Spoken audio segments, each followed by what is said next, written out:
गोदी में हंसता खेलता हुआ बच्चा है। हाँ मालिक, उसका दिल खुश है, लेकिन तेरा दिल दुखी है कविता, तेरा दिल दुखी है। मैं जानता हूँ, मैं इतना कहूंगा तुमसे, तेरी कोख उजड़ चुकी है, तो मैं आज से अपना बच्चा तुझे दे रहा हूँ। नहीं कविता, मेरी बात कुछ घबराना नहीं। मेरी बच्चे को कविता को दे दे।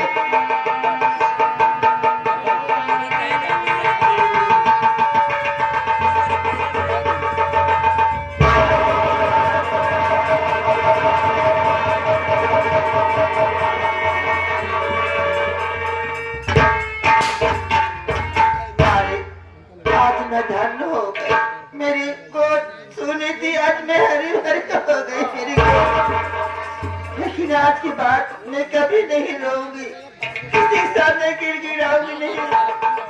हवेली के राजकुमार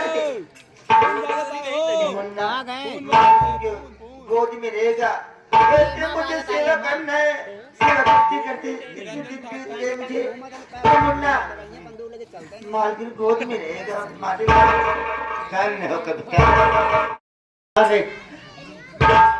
और आज मेरा यही धर्म कहता, मैं इसकी सेवा हमेशा करती रहूंगी, चाहे मालकिन की गोद में रहे चाहे मेरी गोद में रहे।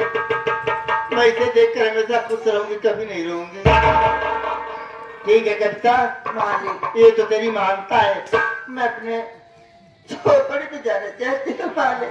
कविता, जैसे तेरे लिए आज तक मैं इतना किया, आखिरी बार मेरी बात तो सुन ले। मैं भी घर से बेघर हो चुका हूँ, मेरा वही कमीने भाई मुझे घर से बेघर कर दिया। अब आज मैं तेरे पति को ढूंढने के लिए जा रहा हूँ। मैं वादा करता हूँ जब तक तेरे पति को तेरे सामने नहीं लाऊंगा, तब तक मैं तेरे सामने अपना मुखमंडल नहीं दिखाऊंगा। लेकिन इतना कैसे एहसान किया है, एक एहसान मेरे साथ और कर दे, क्योंकि मैं भी घर से बेघर हो चुका हूँ। मेरी पार्वती को अपनी झोपड़ी पे ले जा, बाकी कहाँ जाएगी? अच्छी बात है मालिक, मैं मालकिन को अपने साथ ले जाके जाती हूँ। ठीक है, ले जाओ। चलिए मालकिन।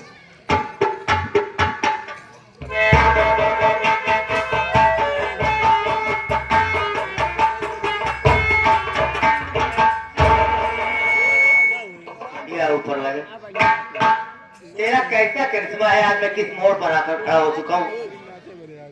लेकिन मैं अपना ईमान धर्म कभी नहीं दिखाऊंगा। जैसे मैं रमेश को नौकर नहीं भाई समझता था, आज भी दिल के अंदर मेरे यही बात है। चलो मालिक, तेरा इशारा है, रमेश को ढूंढ कर लाऊंगा, इसकी पत्नी के सामने पेश करूंगा। तब तक मालिक मुझे तेरा इशारा चाहिए, तेरा इशारा।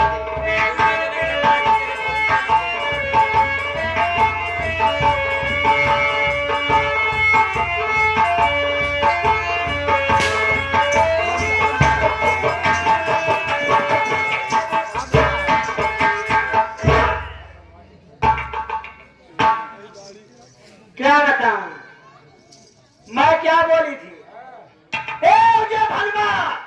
जब तक तुझे रोड पर न ला दूंगी, अगर तेरे को भीख न मंगवाई, तो मेरा नाम फूलकली नहीं। क्या आज वो दिन आ गया, अपने भैया को, अपने भाभी को घर से बेघर कर दिया, और जितना जमीन जायदाद अपने नाम करवाया था, आज जाकर हमारे नाम कर दिया।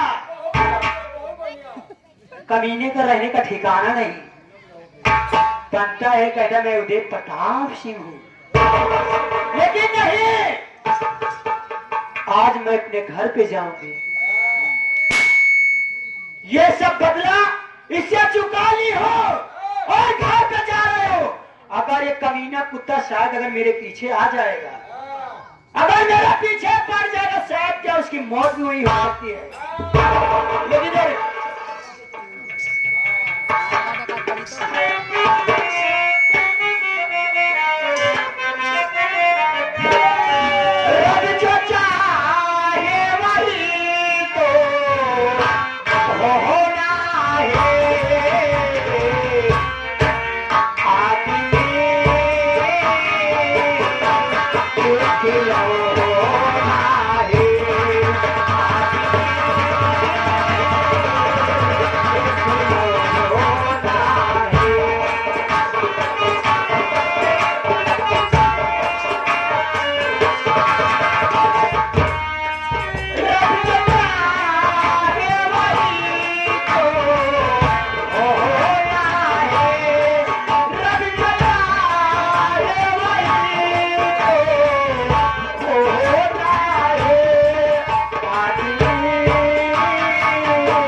चल रही हूँ अपने घर, लेकिन तुरंत इसी वक्त चल रही हूँ अपने भैया और भाभी से मिलूंगी।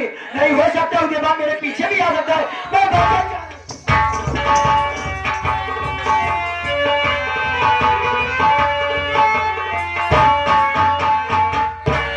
क्या बताऊं दोस्तों, काफी दूर चला है, अभी रमेश का कोई पता नहीं चला। मैं उसे कहा था कि इतनी दूर चला जाओ कि मेरा भाई तेरी परेशानी न देख सके। ठीक है, जो मैंने वादा किया है मैं तुझे छोड़कर ही वापस जाऊंगा, लेकिन आज मेरे दुख के साथ कहना पड़ रहा है, हर इंसान जानता है कि भाई भाई होता है, लेकिन मेरा भाई आज इतना कमीना निकल चुका है कि भाई कहना के काबिल नहीं है। लोग कहते हैं कि अगर भाई मर जाता है तो इंसान की एक बाजू टूट जाती है, लेकिन ये मेरा भाई उस तरह का भाई कहने के काबिल नहीं है। आज घर से बेघर हो चुका हूँ, आज मेरा साथ देने वाला कोई नहीं है। मालिक तो है, पुकार को सुनेगा। जब रात चला गेला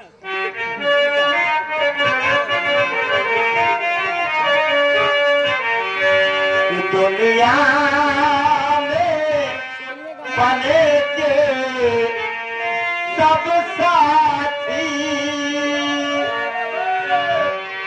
दुनिया में बने के सब साथी, बिगड़े का सहारा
हम यही कह रहे हैं जय माँ भवानी की, जय माँ भवानी। साथियों आज वो घड़ी आ गई, आज वो घड़ी आ गई जिस दिन का मुझे इंतजार था। आज चलते हैं सबसे पहले उस भान सिंह के हवेली पर।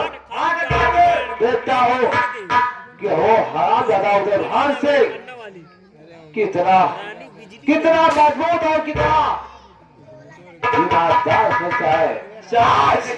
आज उस हराम जाने को ऐसी गोली मारूंगा, ऐसी मौत खट उतारूंगा, अब तो मेरे बेटे का आत्मान का बदला पूरा होगा। इसी वक्त लेकिन साथियों, सरदार जी एक चीज देख रहे हो, सामने से कोई इंसान आ रहा है। सबसे पहले हम इसे देखते हैं कि कोई पुलिस का मकबूल तो नहीं है।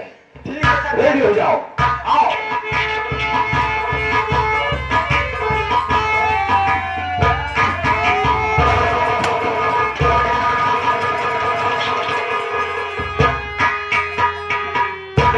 हमारे मालिक आप और इस वक्त यहाँ देगा वो। हाँ रमेश, क्या बात है? मैंने तुझे कहा था ना कि जब तक मेरे शरीर में जान रहेगी मैं तेरा ही साथ देता रहूंगा, लेकिन तुझे भरोसा नहीं था ना। आज तेरी बदौलत मैं क्या से क्या हो चुका हूँ, और आज मैं घर से बेघर भी हो चुका हूँ। वही मेरा कमीना भाई मुझे घर से बेघर कर दिया। क्या? मेरी पार्वती को बच्चा होने वाला था, हाँ भाई क्या? जिस वक्त घर से बेघर कर दिया कोई सहारा नहीं था। एक स्थान पर मैं अपनी पार्वती को बिठाकर डॉक्टर को ढूंढने चला गया। तो क्या हुआ मालिक? डॉक्टर से भी मुलाकात नहीं हुई, लेकिन कहा गया मालिक का घर बहुत बड़ा होता है। फुल गली का? फुल गली? न जाने कहा से तेरी पतली कविता भटकती भटकती मेरी मालकिन के पास पहुंची। पागल के रूप में थी, मालकिन को मारना चाहती थी, लेकिन मालकिन मेरी उसे तुझे धक्का दे दिया। आपकी कविता धक्का देने पर गिरी। मालिक की मेहरबानी थी, धक्का देने के गिरने के बाद उसका पागलपन दूर हो गया। मेरी कविता ठीक हो गई? कविता का पागलपन तो दूर हो गया, लेकिन उस वक्त कविता मालिकन को लेकर अपनी झोपड़ी पर गई। उस ऊपर वाले की महान कृपा है कि मालिकन को अच्छे से बच्चा पैदा हुआ, और आज मेरी मालिकन तेरी कविता तेरी झोपड़ी पर है। मैं तेरी कविता से वादा करके आ रहा हूँ, मैं जा रहा हूँ तेरे पति रमेश को ढूंढ कर, जब तक तेरे सामने नहीं आऊंगा तब तक मैं तुझसे कभी मुंह नहीं दिखाऊंगा अपना। आज वो दिन घड़ी वो समय आ चुका है। आज मैं तेरी कविता से वादा किया हूँ, तुम्हें मेरे साथ चलना होगा ताकि मैं कविता के सामने अपना मुंह दिखा सकूं। ठीक है मालिक, मैं आपके बताए हुए रास्ते पर चल निकला था, आज के रास्ते पर निकला था, लेकिन आज उसका गंदा काम इतना पड़ चुका है कि वो हराम आपको घर से निकाल दिया, मालकिन को घर से निकाल दिया। ठीक है, कोई बात नहीं। अगर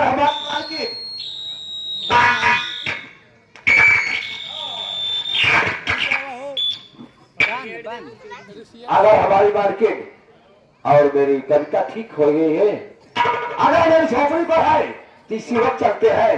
सबसे पहले झोपड़ी पर कविता और मालकिन से मुलाकात करने के बाद तब मैं आपके हवेली पर चढ़ाई करूंगा। लेकिन रमेश, तुम्हें मेरी बातों पर विश्वास और भरोसा नहीं जाता ना। उस दिन मुझे अपने सर की सगुन खिलाई थी, लेकिन चलना तो जरूर है। आज मेरा भाई नहीं तो मेरे लिए कसाई बन चुका है, इसलिए मैं चलते चलते तुम्हें एक वार्निंग दे रहा हूँ, एक बात बता रहा हूँ, मेरी बात को सुन। बोलिए भाई, क्या बोलना चाहते हैं?